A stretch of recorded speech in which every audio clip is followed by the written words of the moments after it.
Oui, oui, oui. Et là, ton truc là qu'il faudra faire des latrines.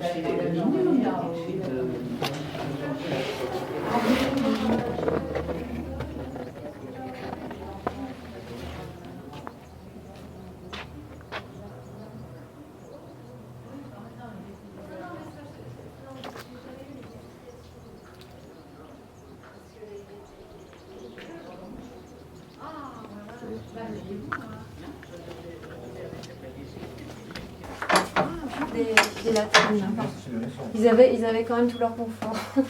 Oui. Allez-y. Alors on suppose que le Catholicon a peut-être été écrit ici, dans cette pièce peut-être. Là, voilà. Donc il y avait les latrines. Alors, ça donnait où? Juste devant l'entrée. C'est agréable. Mais... Ah oui, non, je connais quand même. Je connais, oui, non, mais c'est pas le problème. Non, non, mais on n'aime pas qu'il y ait trop de monde pour descendre l'escalier. C'est dangereux, oui. D'ailleurs, vous l'avez résumé par écrit, ce que vous commentez ou sous Oui. oui.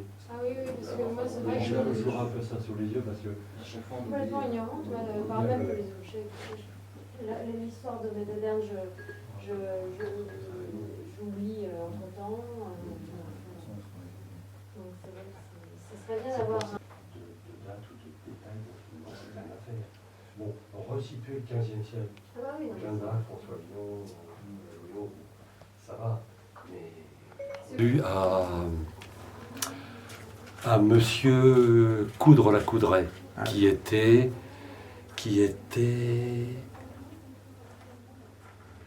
Oh, il avait un titre dans la marine, et après ça a été vendu comme bien de ferme. Ça a été plus ou moins laissé à l'abandon, et ça a été racheté par un fermier qui l'a possédé longtemps, jusqu'à ce que M. Meyer le rachète en 1992.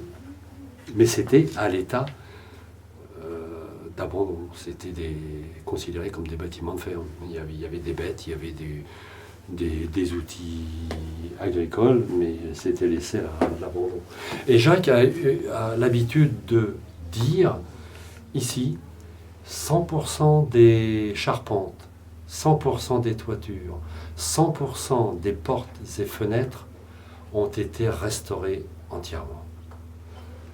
Il existe, et ça c'est tout à fait exceptionnel, il existe un exemplaire manuscrit du Catholicon d'origine, un de ces imprimés, écrits, rédigés à la main.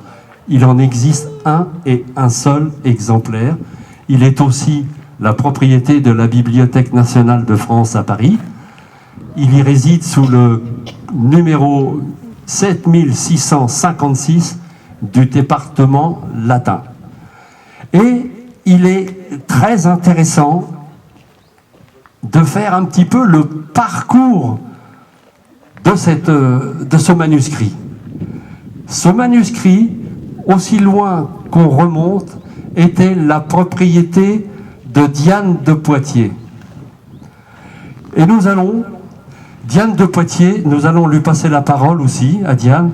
Diane de Poitiers était une femme très érudite. Elle avait constitué une très belle collection de manuscrits anciens, ce qu'on appelle nous les manuscrits anciens, et qui pour elle-même étaient des manuscrits anciens.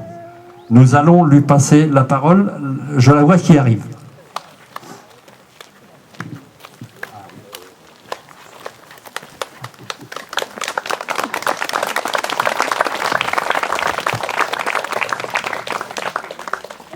Diane, fille de Jean de Poitiers, comtesse de Saint-Vallier, duchesse de Valentinois, favorite du roi Henri II, mort tragiquement d'avoir reçu dans l'œil un éclat de lance lors d'un tournoi à Paris en 1559.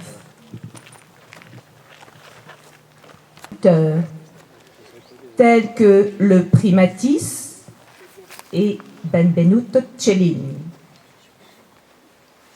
J'ai également fait travailler des architectes, en particulier Philibert Delorme, que je fis nommer surintendant des bâtiments royaux. Son œuvre la plus emblématique reste le château d'Annay en Eure-et-Loire.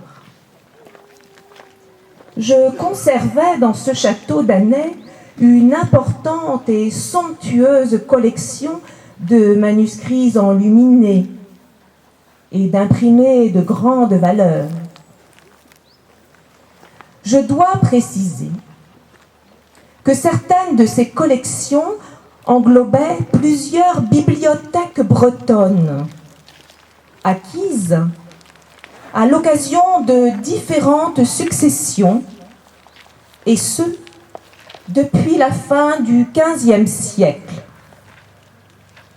La plus importante étant celle de Tanguy du Chastel. Parmi ces manuscrits sur papier figurait un glossaire de bas breton, François, latin, que plus tard l'on surnommera catholicon breton.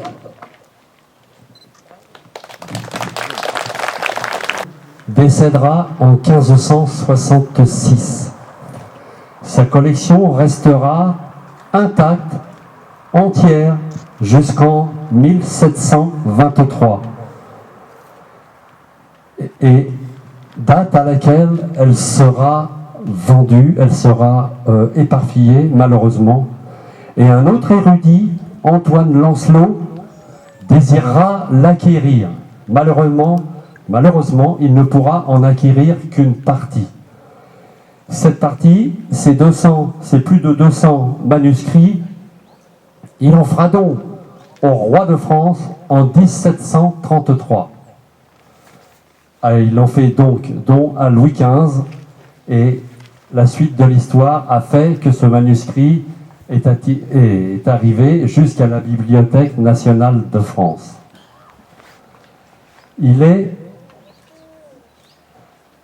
Antoine Lancelot a fait don de plus de 200 manuscrits comme ça, parmi lesquels se trouvait le Catholicon breton, le seul et unique exemplaire manuscrit du Catholicon breton.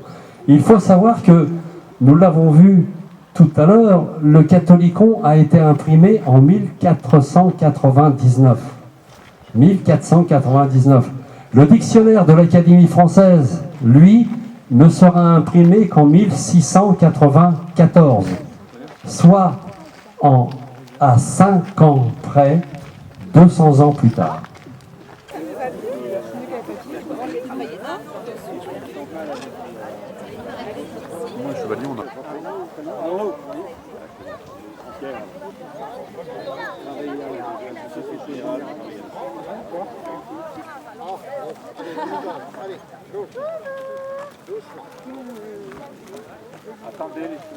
Attendons les chevaux. Les deux autres viennent pas? Bah non, non, non, ils sont partis visiter. Ah bon, d'accord. Allez. Allez, faut qu'il fait les paliers. Allez, faut qu'il fait Oui, les ça passe. Non, non, non. Il y a pas moins du plan. Oh, ouais, ouais. Du plan orange, c'est ça.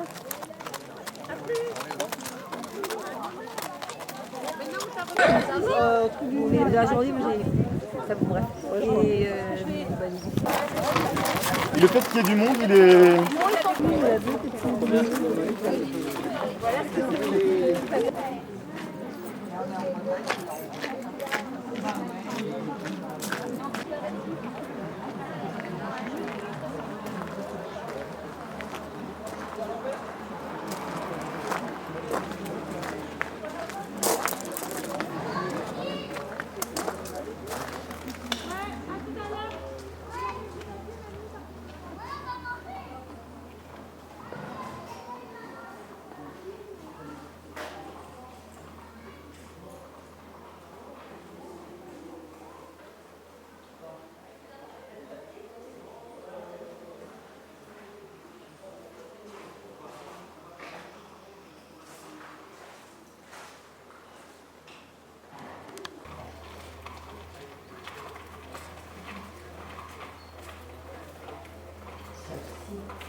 Non, mais non, mais nous non plus. Ah, j'ai pas été arraché.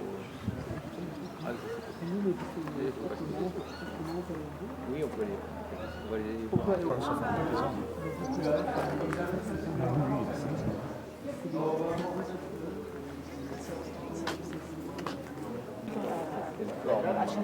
Non, quand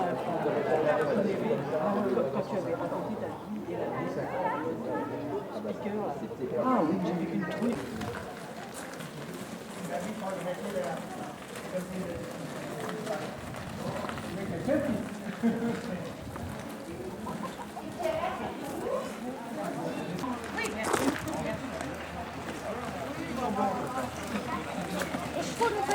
Et là, le foin et tout ça, pour pas que ça prenne feu. Oui, oui, oui. Voilà. Mais alors, c'était bien gentil de l'avoir refait à l'ancienne. Mais alors, Oui. tout, vous savez, là, on ne pouvait rien mettre en dessous. Ah non, alors, ça- il a été obligé quand même de faire un faux plafond. Ah oui. Mais alors ça, il a mis des mois. Et tout. Il paraît que c'était le dernier en France qui était capable de faire ce genre de travail.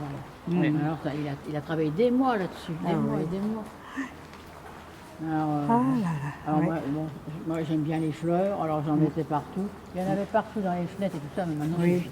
Non, Et non. vous avez mis dans tout pour aller vers le moulin, il y en avait là où tout plein, c'est de chaque côté. Oui, partout. Puis c'était tout en friche, jusqu'au moulin, on n'y accédait pas, puisque moi, Oui, tout voilà. nettoyer, tout nettoyer. Maintenant, ça fait des belles allées cavalières.